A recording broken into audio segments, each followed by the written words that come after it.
What's going on, YouTube world and YouTube tribe? Welcome to LilBigMan Gaming, bringing you a review for Batwoman episode 10 called Time Off for Good Behavior. But first thing first, if I could get everybody to hit that like, subscribe, share, and hit that notification button. Also, let me know in the comments down below what you thought of this Batwoman episode 10 episode Time Off for Good Behavior. For those who are not subscribed, what are you waiting for? Become part of the hottest, newest, growing YouTube channel on the market right now. Because for right now, all on one channel, I do gaming, reactions, reviews, unboxings when I can, and yeah, I also have a little cooking video on there. I do all kinds of things when I can, when it's time, when it's appropriate. But right now, for the meantime, I'm just focusing on the reviews and the gameplays and all that type of good stuff. But yeah, those who are subscribed to my channel, the new subscribers that's what I meant to say. The new subscribers and the OG subscribers, thank you, love you, appreciate you for allowing me to entertain you and trusting me with your entertainment and newsworthy value. We just in the time of me making this video, we got to 450, which was the goal for now. So now the new goal, it's a smaller goal this time, just a little small one, just 50 more subscribers. Let's get to 1,000. Not 1,000. I was about to say we're not really ready for that goal yet, but it's a small goal. Let's get to 500. That's what I meant to say. Subscribers. Let's get 50 more subscribers. Let's get to 500, which means I need all you guys to do one thing. Those who are subscribed, get out there and spread the word. I need y'all to do me three things. Just do me three simple things, and just smash that like button. Watch the video, of course, and just share. I mean, tell everybody who will enjoy this type of channel to come here, watch a video, make the decision for themselves, and subscribe. Yeah, that's all I got for that. Let's get into it. Yeah, so like I said, Batwoman. Fix the camera just a little bit. Yeah, Batwoman, episode 10, titled "Time Off for Good Behavior." And you know what I like to do before we break down this episode? I like to give y'all a synopsis so y'all know at least what this episode is about. As Batwoman focused on taking down Black Mask, a new foe, I almost messed up, emerges, diverting the team's attention to a distressing issue in Gotham. Jacob travels down a dangerous path. So, what does this all mean? You asking me? Come on, LilBigMan Gaming or Byron. Why should I watch this episode? Well, this episode was a good episode because it shows the dark sides of wanting a second chance. In that case, of Jacob. But it also shows what a person is shows for a particular character. What are you willing to do to forget the pain that lose in your heart? Do you face it? Do you accept the pain and face the pain, or do you try to have it just take it from you without doing the right thing and just facing and embracing the pain? And what the questions that we ask about the system is prison really do they really want people in the streets making bad decisions so people go to prison so that prison for the people who run it can make money? And what I mean by that is we start off the episode with Batwoman going after some Black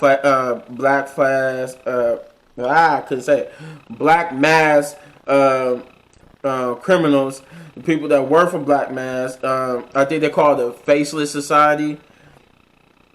You know, that's like what Black Mass and them are calling themselves. Um, she goes after them, and we see a news reporter. She's there reporting on it because she got word, got a tip that Batwoman was there fighting people, and one of the dudes land on top of the car. And there, as she is talking and reporting the news, you see in the background Batwoman fighting these Black Mass henchmen. And then we get some more henchmen on the way. Then when one of the henchmen tells Batwoman that he doesn't know anything, because that's the whole point of them keeping their identities a secret, is that what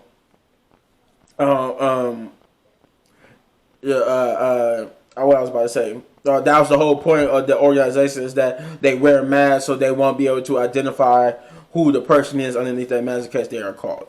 So we see Batwoman gets angry by that, and she goes and grabs the mic from the news reporter, and she looks directly to the camera and tell Black Mass, "You hear this? I am coming for you, and and I'm going to end you in the faceless society."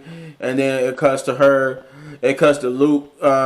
We see that what we just watched was just the news broadcast that Luke was watching as Ryan gets to the Batcave. I guess moments later after that whole news report, and he makes a joke about her, like she was trending on everything. The only thing she could have done more to out trend herself was done what she did holding the cat. But yeah, Batwoman and them having a conversation about what to do with Black Mass in the face of society and all that. When Ryan remembers that she got to go to she got an appointment to go to, and it's opened up a youth center. She talked about this in the last episode, where they open up a youth center to help kids like her get off the street and have a place to go, and actually try and not fall into the cracks of the system, and actually try to make a life for themselves. So while they're doing this reporter guy, they talk about different things. They Ryan and Kate's sister. I keep forgetting her name.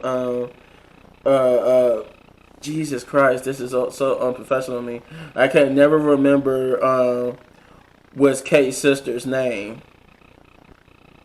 I hate that. I hate it. I can never remember, guys. Mary, that's her name, guys. Mary. Sorry. Slipped my mind. But yeah, we see that that Mary and Ryan are forced to be silent partners. But Sophie's sister, she gets a little carried away in her little speech about opening up the youth center, and it accidentally revealed that the silent partners are Ryan and Mary. Then a reporter shows up asking how they're going to protect themselves, because we're the security. And they said, they're telling him that, there's been enough security. These kids had enough security as it is. We don't think we need security here at the. It's just a youth center. Why would we need security? Who would want to attack a youth center? And he was kind of being suspicious about his questions, but then the people at the youth center would gang up on him for being a snob, what they think is an evil, snobby reporter who's focusing on the wrong things. And then moments later, after he's gone, the youth center is attacked. So it's this guy. He coming in with this lightning, electricity gun, and he's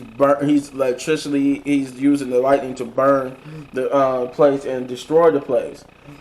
And before Ryan had to save the lady I forgot her name, but it's a lady who basically was interested in Ryan teaching a karate class that Mary haven't taught Ronnie into doing yet, but it's like a little budding romance between this lady and Ryan, which convinced Ryan to do the martial arts class anyway.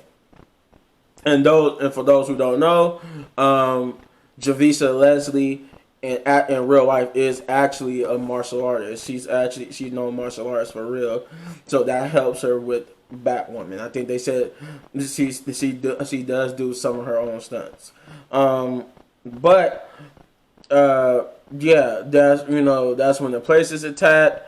Ryan saves the lady she's been having a little connection for a Tasis connection with, and but when she gets up to go to attack the attacker, he's gone. So they set out to look for this reporter guy because they find this highly suspicious that the youth center was attacked moments after the attack. The youth center itself is like, at least for the time being, is out of action and stuff. And so they want to know why they was targeted. So they as Batwoman, they track down the reporter who I forgot who he was working for, but they found out that he haven't worked for that newspaper in about 6 months. So they track him down. Everything's looking bad.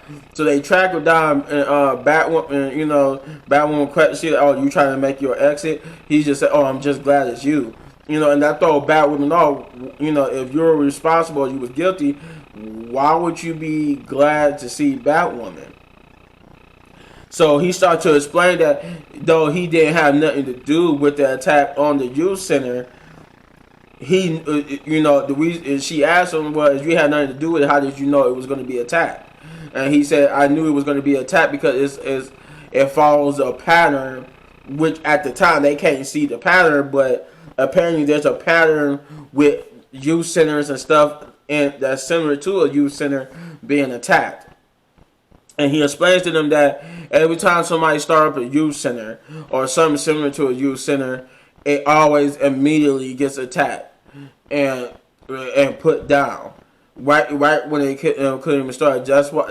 He explains. That's how he knows. He gives us some examples of these different youth centers and centers that's like a youth center, and he gives them the thing about them was the reason why they couldn't see a pattern because they was all attacked by different people with different motifs of using an attack.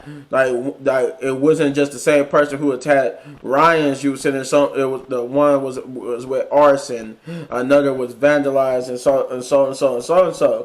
So as they wonder if he's lying or not, so they look into it. And they look into the attacks. That's when they find out how the different ones was attacked, and that while they are looking into it, both Ryan and this reporter guy is attacked by the same person who attacked her youth center, and he knocks both Ryan and the guy down with the lightning gun. I forgot they call him something. I think they call him voltage or something like that. That's what the news ended up giving him. But the guy is severely burned. They had to take him to Mary's.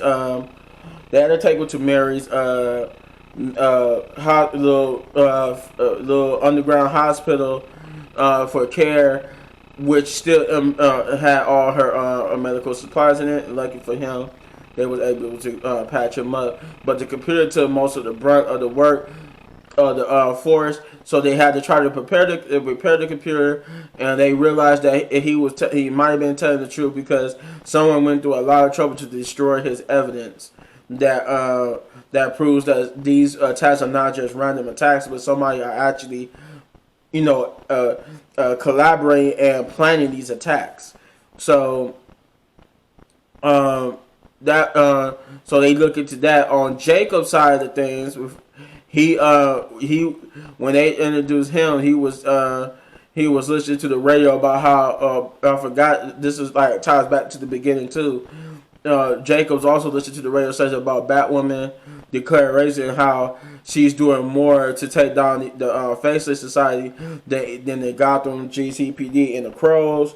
and which angers Jacob a little bit because Batwoman is making him seem Batwoman is making the police and the Crows seem like basically useless, and he's attacked by one of the Faceless Society members and they when he's awake he has this dream that I think they chloroform him and knocked him unconscious. Then he has this dream that he's rescuing. Is the same scene that we seen before when he go confront the dude who ended up kidnapping Beth. Instead, it plays out differently. Instead of him being tricked to believe that Beth wasn't there, he ends up shooting and killing the guy and shooting open the door leading to the basement and looking for Beth, to which Beth cries out, and they did bring back the kid actress who played young Beth, and she cries out to him from her locked room. He would bust open the room and rescue his daughter, being the father that he wished he was. But then when he wakes up for being unconscious, he realized one of the reasons why he had that dream was because of snake bite, and that's what snake bite does. Snake bite makes you hallucinate like your worst regret or whatever, but you have control over that situation, and your mind makes you basically do the opposite of what really happened. Whatever terrible happened that make you regret it, you actually fix it and make it something that you don't regret.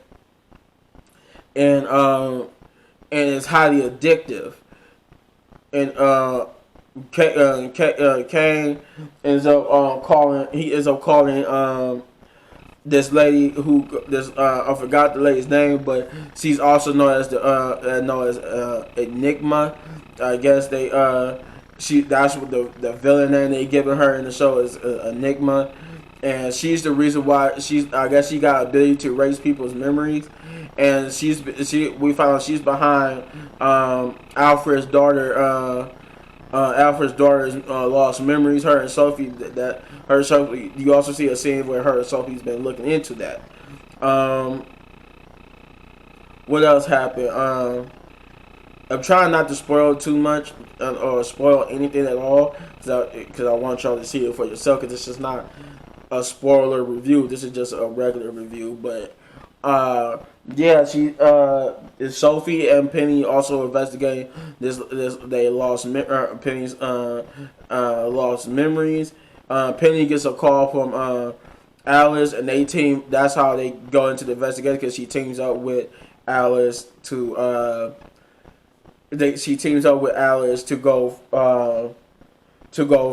find this lady, find this person who could erase people's memories. Which leads to the lady who's doing it, but she doesn't. I think she's like one of the people who got Kate hostage.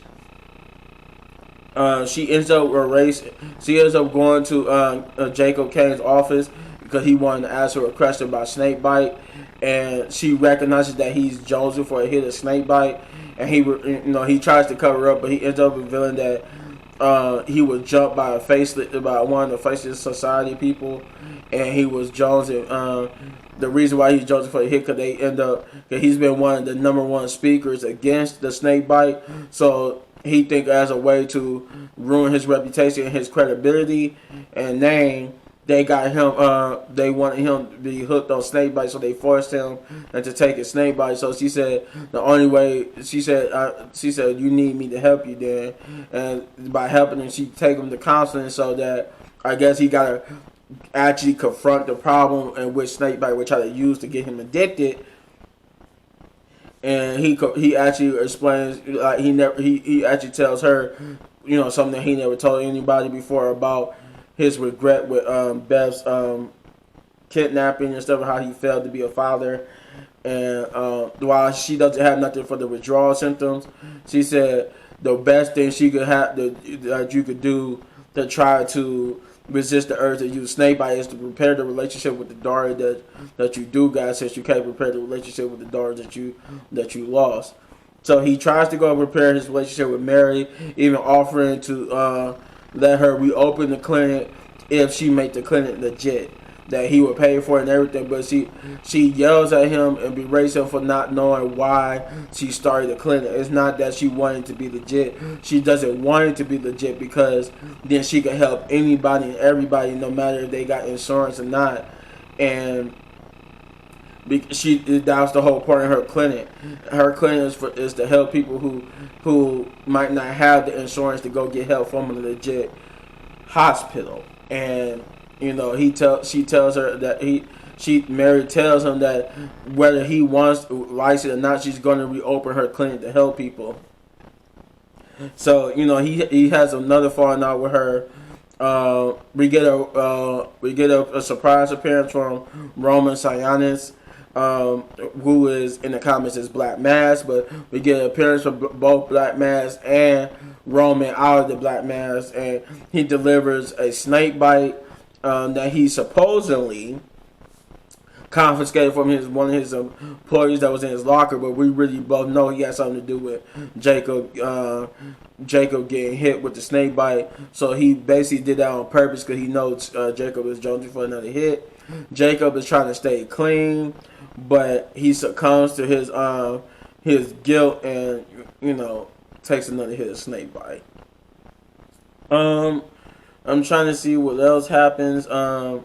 They end up Ryan ended up talking to her ex that she grew up with in the foster care about finally giving up to people who really shot the police chief so she could get out of prison.